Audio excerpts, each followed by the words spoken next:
This episode is brought to you by the Council for Exceptional Children, the largest international professional organization dedicated to high-quality education that is inclusive and equitable for individuals with disabilities and/or gifts and talents. Learn more at exceptionalchildren.org. It's hard to change the way we've always done stuff. Not, because we go into teaching because we like teaching, but we like teaching certain ways. And so it's been really tough to let go and do more peer-to-peer teaching, even though we know that's incredibly useful. More small group, more team, more project, more choice, more buy-in from the students. In a world that often stigmatizes failure, understanding its role in learning, resilience, and personal growth is more important than ever. How can embracing failure as a stepping stone lead to greater achievement and self-discovery for neurodivergent learners? Today, we're talking about the significance of failure and the pathways to resilience with Jessica Lahey, author of The Gift of Failure and The Addiction Inoculation. Jess brings a wealth of experience from her years as an educator, sharing how a shift in perspective on failure and success can empower parents, teachers, and students to embrace challenges with confidence and courage. That's straight ahead on episode 212. I'm Emily Kircher-Morris, and this is the Neurodiversity Podcast.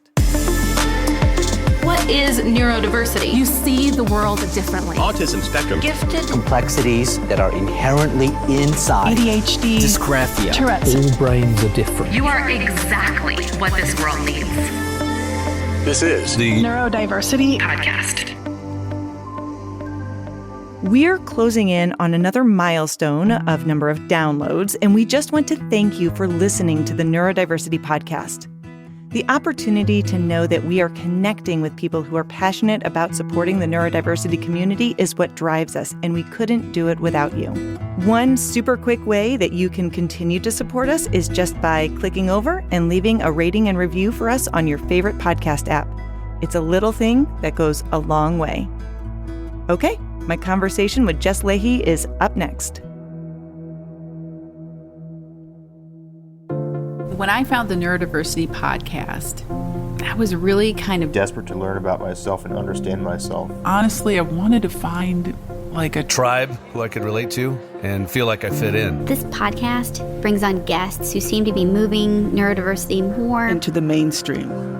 And Emily Kircher-Morris is amazing. I feel like she's talking straight to me. Her knowledge about people who think differently is so refreshing. Everyone's different. And the world needs to understand them. And that's what the Neurodiversity Podcast is doing. Helping them understand us. Us. Us. Us. Us.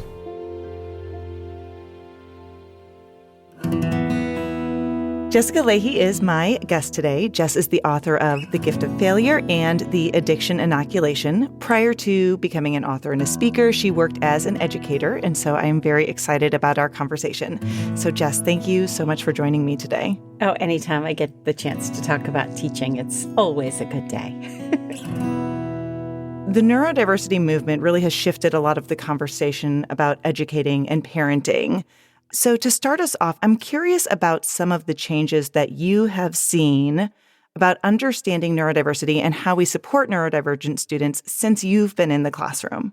So I think the problem is most teachers that you talk to will look back and say, oh, I feel so bad for my students the first couple of years. Like we're either sticking hard to the process and can't diverge because we're so scared, or we're just sort of all energy and no process. And when you're trying to juggle, especially as a young teacher, so many different aspects of what you're supposed to be paying attention to, things get missed. And for me, that was my, even just my introverted students, or, early on in my teaching, about 5 years in, I had a student who was deaf. And so I was constantly having to sort of think in my head, am I serving that student while serving all these other students? And then you and I've also taught a lot of kids with learning differences, everything from, I taught for 5 years in a drug and alcohol rehab for adolescents. And that room is full of kids with undiagnosed learning differences,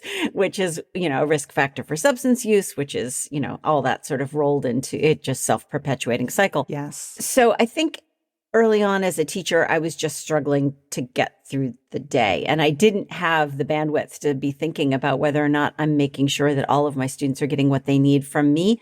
And it wasn't until I had a little bit of experience that my brain was able to, because I never got specific training on all of that. No. That wasn't a thing, let alone trauma-informed teaching, let alone, all these different things that have now become part of our lexicon for instructors.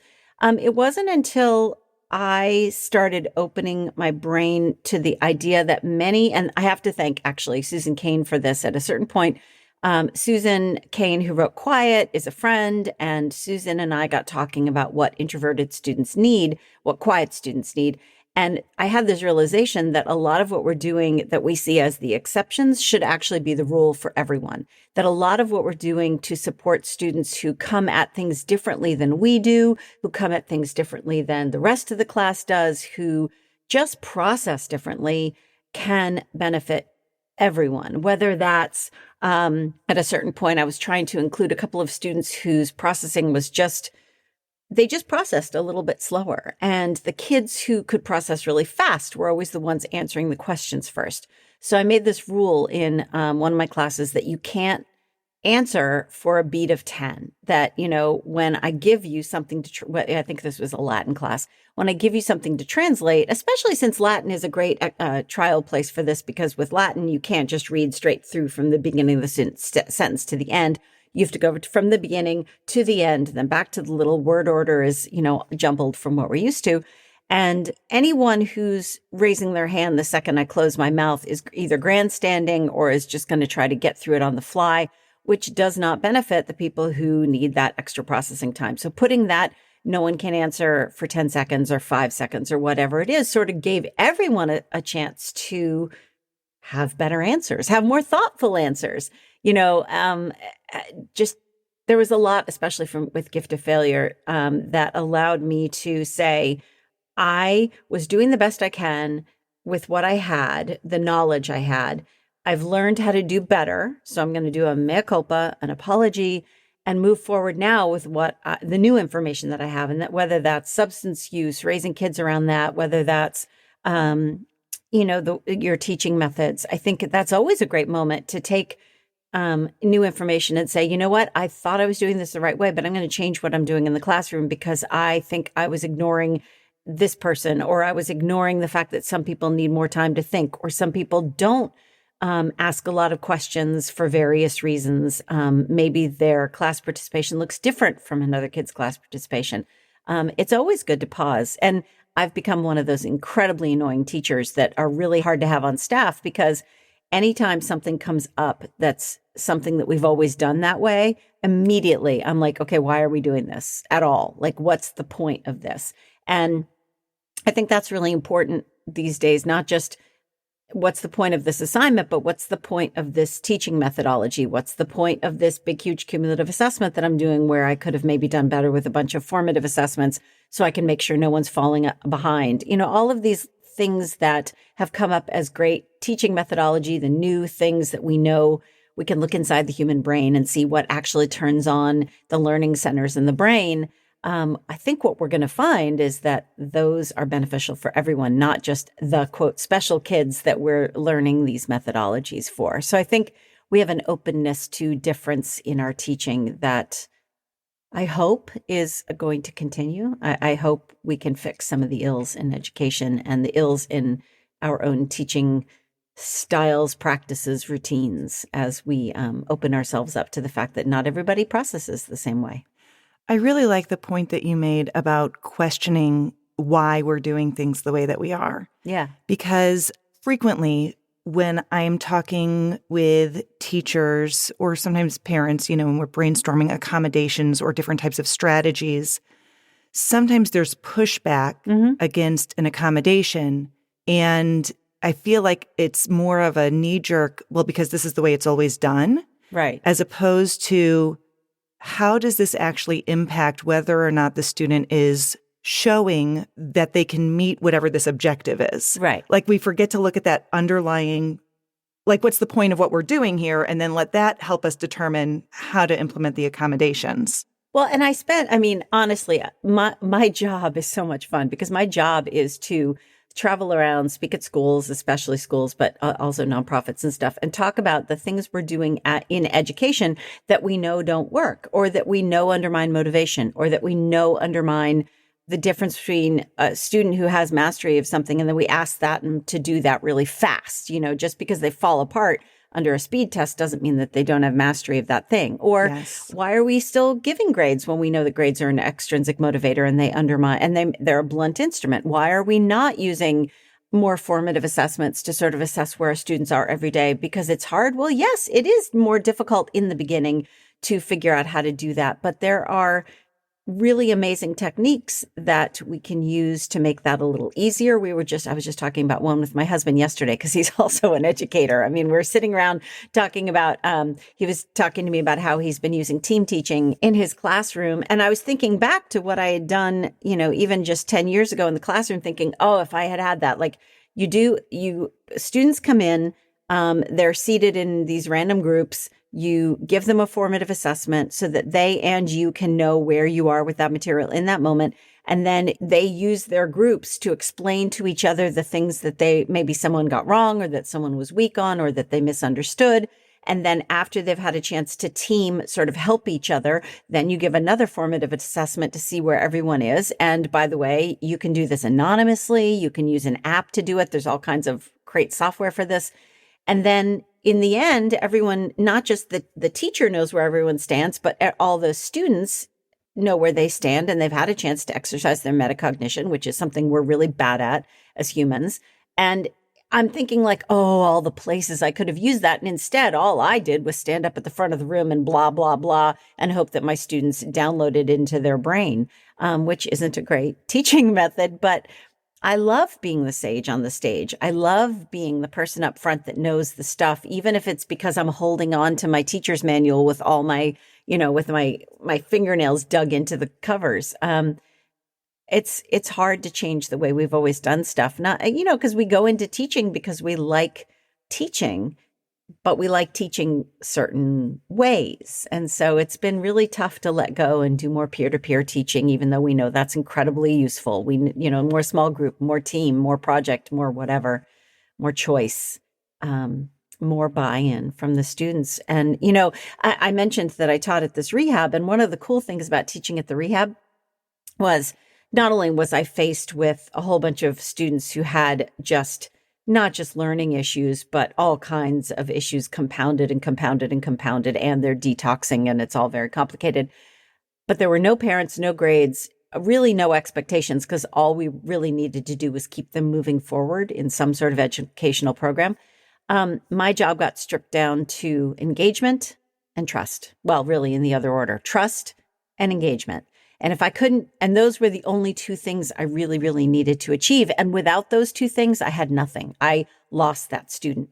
So it was a really great exercise in, by any means possible, teaching. Yeah. Getting students either, whether that means they're finally reading a book after they say they don't like to read, or answering a question, or even just participating, even just getting their head up off the desk when, P.S., they're detoxing and they feel awful.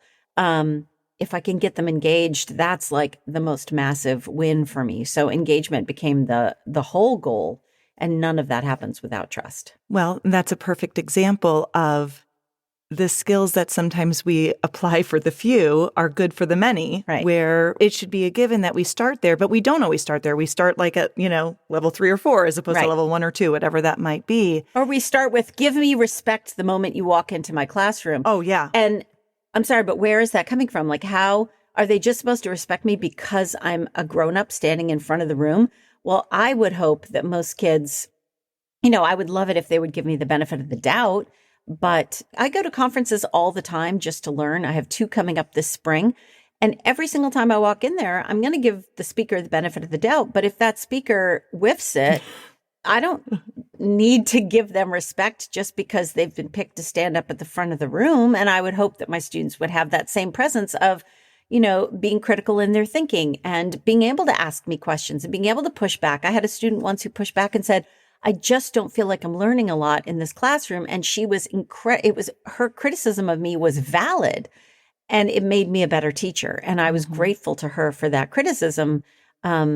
because I needed to look at what I was doing and how I was doing it. And the fact that she was sitting in my classroom bored, that was important feedback to have. And I don't expect to get respect just because I walk in the room, but that's how most classrooms run on day one. So, well, and especially when you think about neurodivergent learners, some of whom don't really pick up on all of those hidden social rules about the respect and about the hierarchies. Or they've been let down over and over and over again. And the trust is just broken. Right. Yeah, absolutely. And it's a different thing. I feel like sometimes some of the kids who learn and think differently, they're like the canaries in the coal mine. They let us know when something isn't working. The other thing that's interesting about being a teacher is we get better at being not just present for what we're trying to teach and not just thoughtful about what we're trying to teach, but thoughtful about what's out there in the classroom and the vibe, the mood, the whatever. And, we know that the fastest way to interrupt our ability to learn as humans is to add anxiety and stress, that it turns off our learning centers. So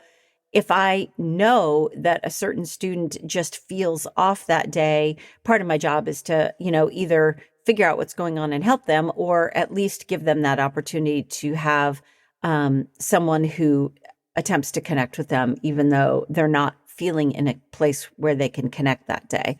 The other thing, at the rehab, one of the things I found out really quickly was these kids have been let down by so many adults, not just let down, but betrayed by so many adults. Their trust is gonzo.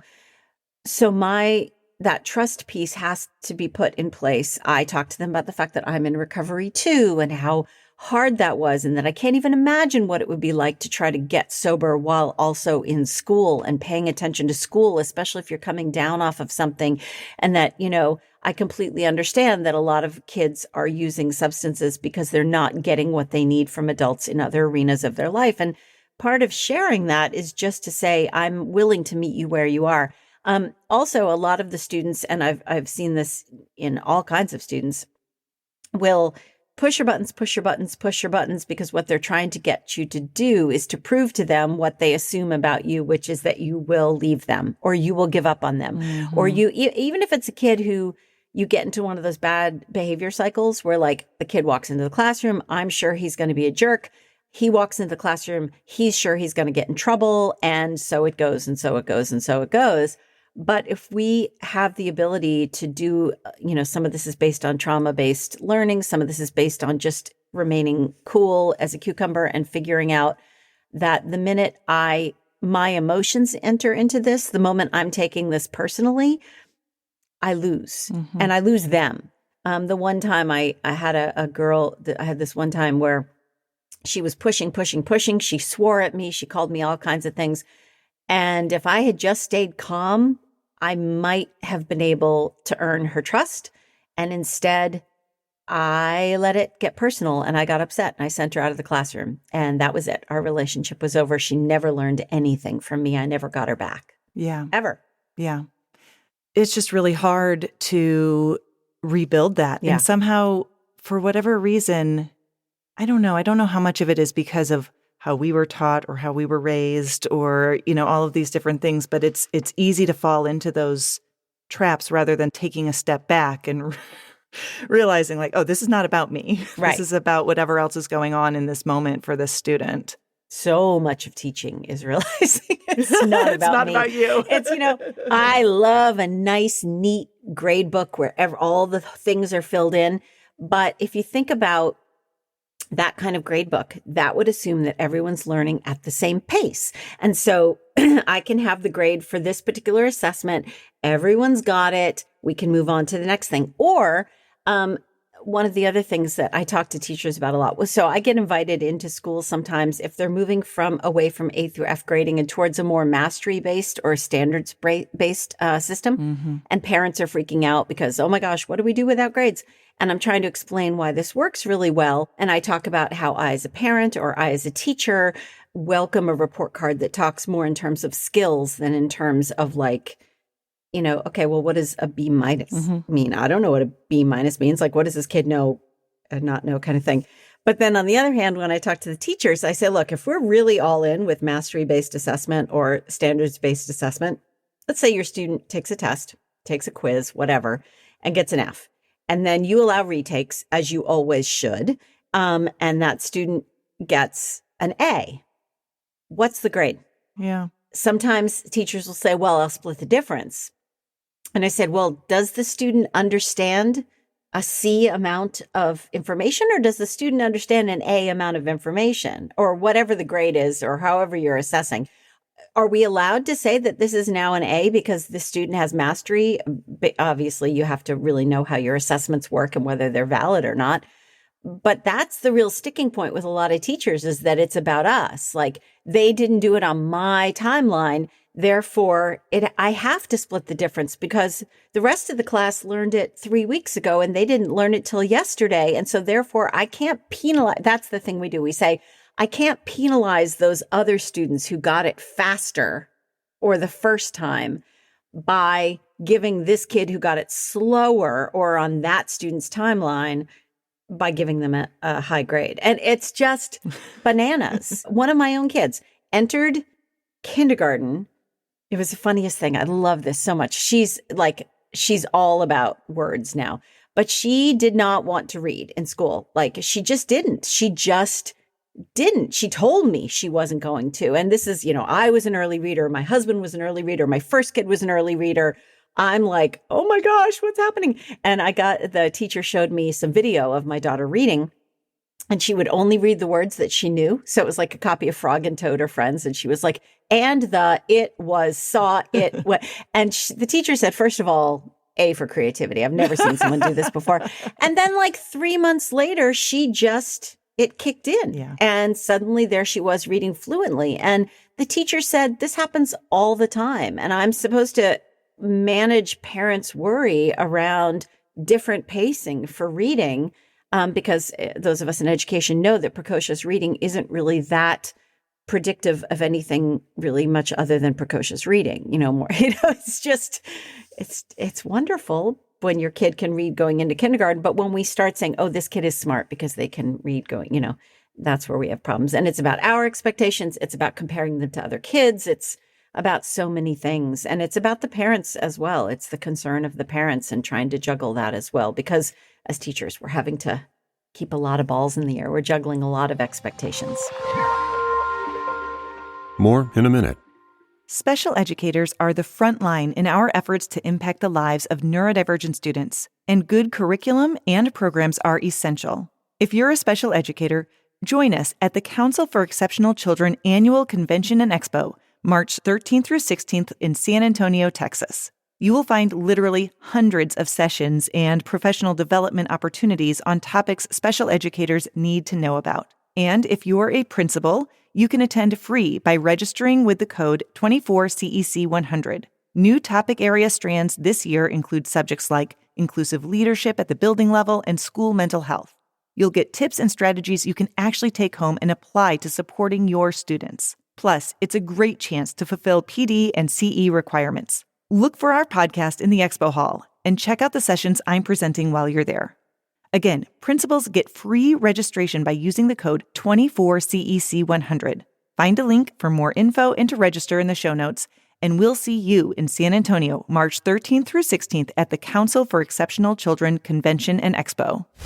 Your example of what's the grade if they had an F on the first test and an A on the second one is really important because, okay, so let's say with that we decide that we're going to just average the two grades. Right. In addition to not really understanding, measuring what they've actually learned, we're also then grading them based on maybe their executive functioning. Mm-hmm. Or when kids miss assignments, right? Are they allowed to turn it in and get credit for it? Right. And I understand where people are coming from when they push back against those things, but also that's not necessarily what's best for kids. Yeah. It really is very confusing. And when you talk about motivation as well, what is the goal? Do we want them to learn this stuff? Yeah.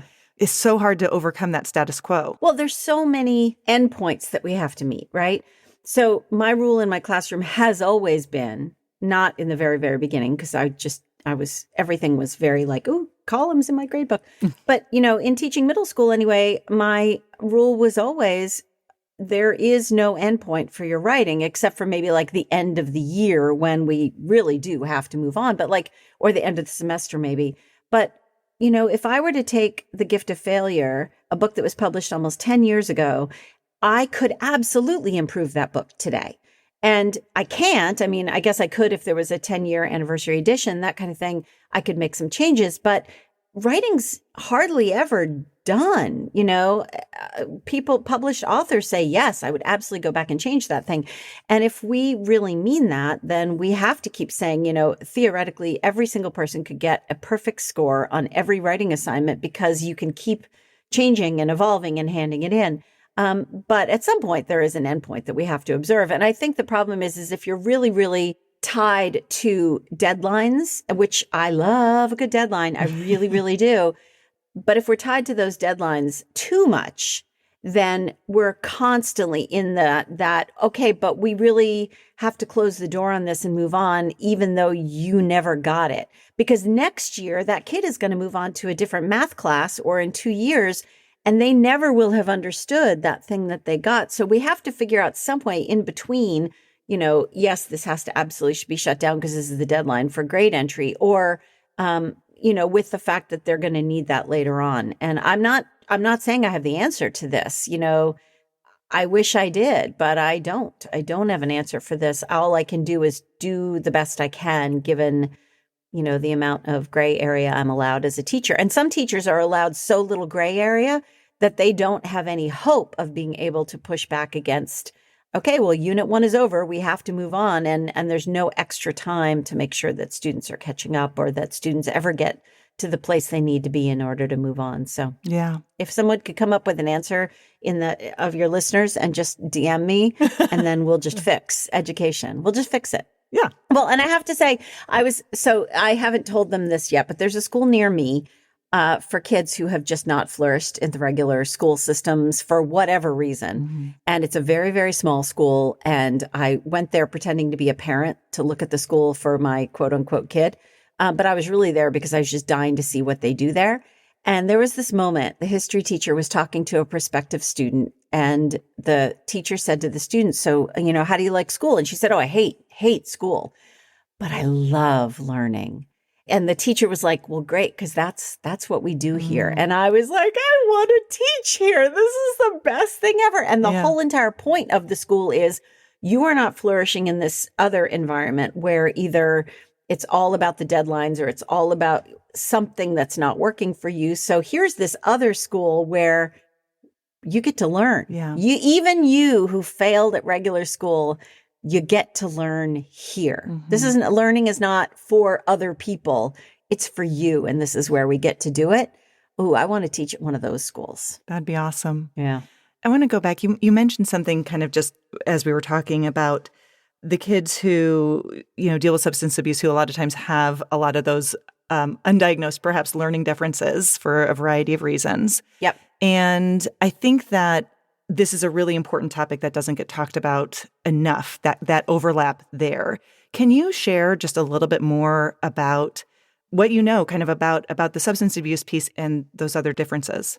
So I wrote the addiction inoculation because I'm in recovery. I got into recovery in 2013. And I'm so grateful. It's 10 and a half years now, but I have 2 kids. So I wanted to understand, and P.S., I'm from a long line of people with substance use disorder. So how do I make this stop with me? So it turns out there's a lot of really bad information out there. There isn't a really clear guide to what are the risk factors? How do we outweigh those risk factors with protection? So I go through in addiction inoculation, I go through like genetics and epigenetics and, childhood trauma and all that sort of stuff. And then you get to the place where we start talking about the other stuff. And the other stuff is undiagnosed learning issues, child-on-child aggression, so children who are aggressive towards other children, social ostracism. And then you have to pause and say, hold on. Those things can be really related and really difficult to untangle. So you could see how a kid who is aggressive towards other kids, of course, that kid is going to end up socially ostracized, or is going to end up as a bully, or is going to end up in some, or a kid who is failing academically and feeling a lot of shame around that, or getting a lot of, heat on that from their teacher or other kids, is going to also become socially ostracized or start hating other kids. So early intervention for all of those things is really, really important. And I think mainly so that we can keep them untangled, so we can get at whatever the real thing is. Like, are you aggressive towards other kids because you have problem with self-regulation, or are you beating up on other kids because you're just so darn frustrated with the fact that no one's listening to you because you can't read or whatever that thing is. So it's really important that we deal with early intervention stuff. And then the problem also is that for some things like ADHD, for example, the problem is a lot of people are really afraid to say this, whether it's trauma, whether it's ADHD. There are addictive substances that really do make you feel better in the short term. Like, I have friends who've been through terrible trauma. One friend said, I got hooked on opiates, and frankly, those opiates helped me stay alive until I was able to actually get to the point where I could advocate for myself and get help for my trauma. And kids can't often do that. So I profiled, for example, this woman, Georgia, in the addiction inoculation. And by the time Georgia came to my classroom in high school, she was a daily drinker. That water bottle on the floor didn't have water in it. And I didn't know that. And it wasn't until she so generously shared her story with me. She had crippling anxiety. And people kept taking her to the doctor for stomach aches. And no one thought to ask, is this something that needs to be dealt with from a therapeutic, psychiatric perspective, not just a gastrointestinal perspective? And she found out that alcohol can make you feel numb and not feel anything. And she's like, ding, ding, ding. That's the answer for me. If we're not doing early intervention on kids with learning differences, with ADHD, with anxiety, I drank to manage my anxiety. That's where my drinking really got a toehold. Then we're really setting kids up to look for alternative answers for that or ways to numb that feeling. And in the short term, substances, weed is, a lot of kids use speed or use weed when it comes to ADHD because their brains, for the first time ever, are quiet. Whether through a paradoxical response or through, the fact that just weed sort of, and we can't turn our heads and say, oh, no, not my kid, that would never. We need to be thinking about that. And there's evidence to show that kids who, for example, with ADHD, we know that kids who are really well managed with their ADHD, either therapeutically or with medication that's working for them, that their risk for substance use disorder over their lifetime goes down. Whereas kids who are not managed well, it goes up. Yeah. So let's early intervene, Yeah. And that's tough because that's coming from a place of privilege where I might have access to therapists or might have access to the things that I need to get my kid help. So all kids need help from an early age for whatever their learning difference, their temperament difference, their slow move away from sort of that lower brain amygdala stuff toward the upper brain function, executive function stuff. We need to be a support for them. It's interesting that you mentioned the piece about the ADHD being well managed, because I actually was going to ask you specifically about that, because parents often talk to me in my counseling practice when they're considering whether or not, should we try medication? Should we not? And one of the fears is that they're worried that it's going to increase the likelihood of addiction to other substances when they're older. Yeah, I am not an expert in that area. I'm very, very, there's so many people out there on the internets these days who like to say, oh, because I have ADHD or because I'm in recovery, I'm an expert on this thing. And that is not the case. This is outside my wheelhouse. It is my understanding that it's all partially, if you think about it, and I like to sort of think about things as from the whole picture, partially it's about getting the kid well managed around their whatever their learning difference or their ADHD, whatever you want to talk about. But it's also the fact that there are all these adults willing to pitch in and support that kid. It's sort of like when someone says, oh, this is a rabbit hole, but opening the portal 24/7 to parents so they can see their kids' scores every day, all the time is just great. Whereas the research shows that it doesn't actually do much to increase homeschool engagement, except in places where people are working really hard to make sure everyone understands how to use the portal, whether that's because they give lessons in both English and Spanish so that people who don't feel invited into the conversation are getting instruction, or they're sending an email home and saying, let us teach you, let us guide you. That increases the homeschool connection, not necessarily the portal itself. So yes, it's about the management of their ADHD, but it's also about, a team coming together and saying, We're here to support you both from a prescription medication perspective, but also from a helping you learn strategies, being your training wheels for your executive function. It's why the whole middle of the gift of failure is essentially the executive function section, because so few people bother to break it down into its constituent parts. Like executive function isn't one thing, and kids can be really bad at one executive function skill like time management and really, really good at, I don't know, transitioning between two tasks or initiating a task or whatever. So we have to start thinking about, it's not just about the quote unquote disability itself. It's about how it's being managed, whether the adults are showing support. And then I have to say, if I can have a second on this, supports for kids that we offer. So for example, I taught for a long time in middle school, love middle school, think it's amazing. There were lots of kids that had, let's say, for example, when NVLD first came, nonverbal learning disability first came on the scene, a lot of kids were not getting IEPs or, any kind of learning plan for that in high school because it wasn't being recognized as a thing yet. It was sort of in a transition period. But we, as this middle school, a private middle school, would give tons and tons of accommodations and supports.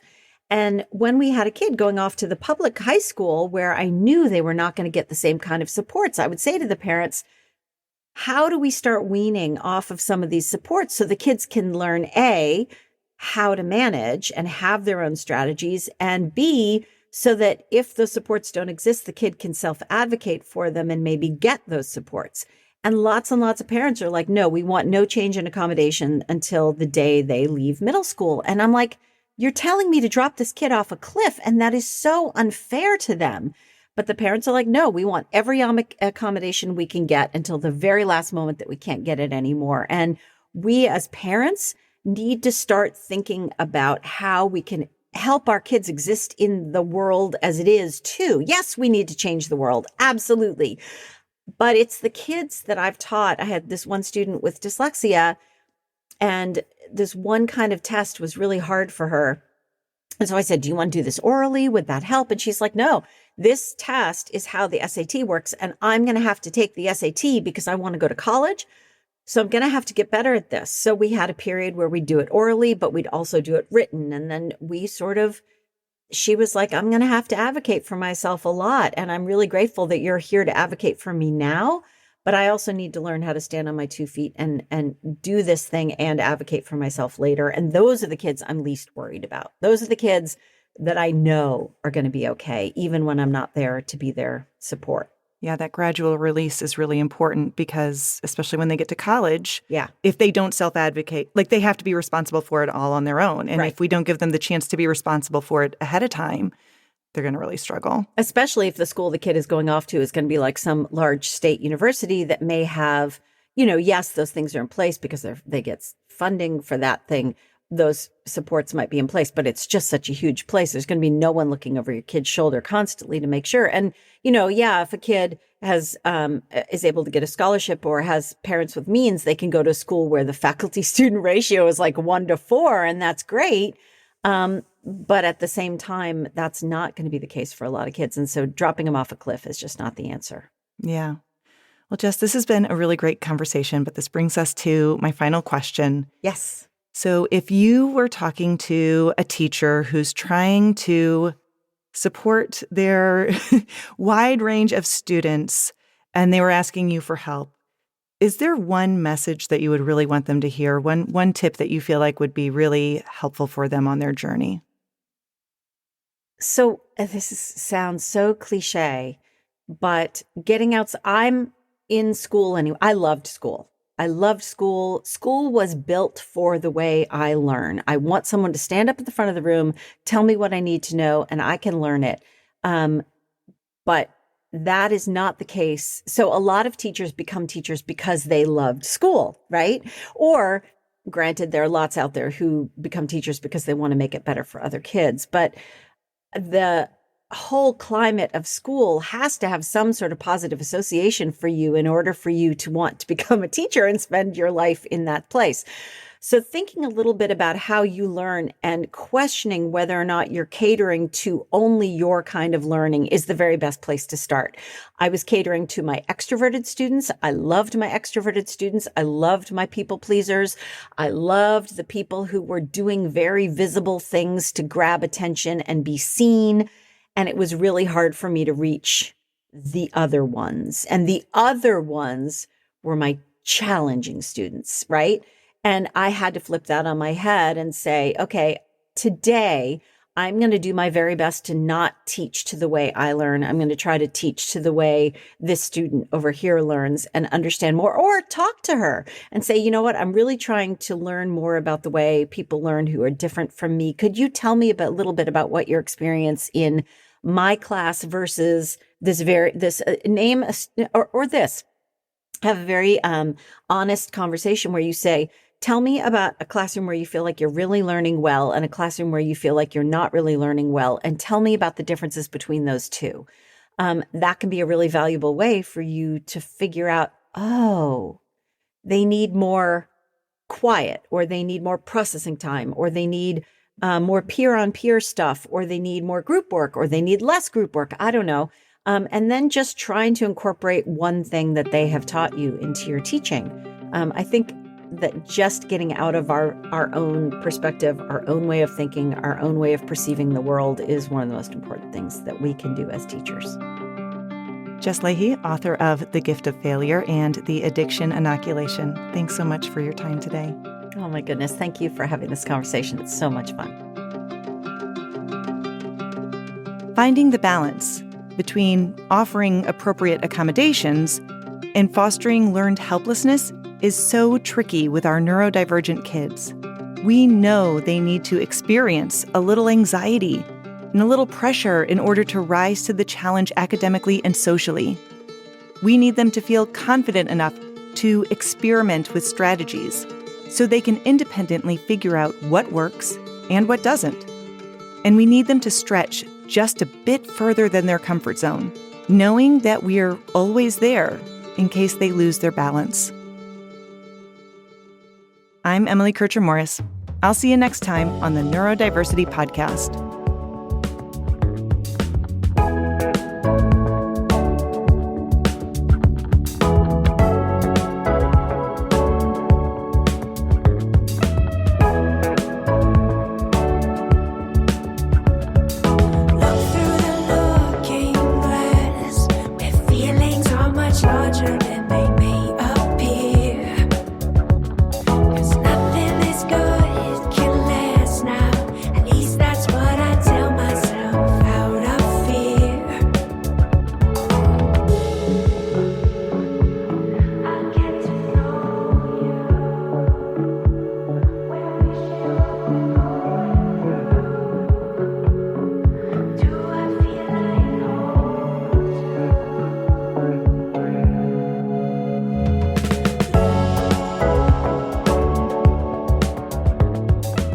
Thanks to our sponsor, the Council for Exceptional Children, whose annual convention and expo is March 13th through 16th in San Antonio.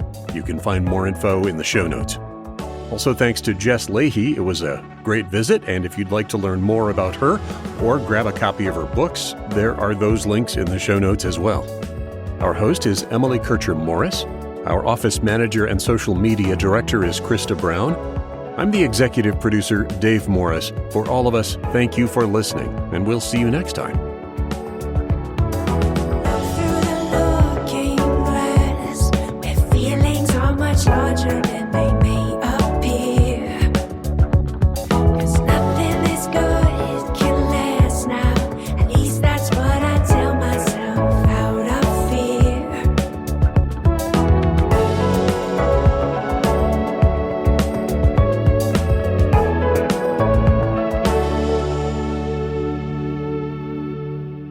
This is a service of the Neurodiversity Alliance.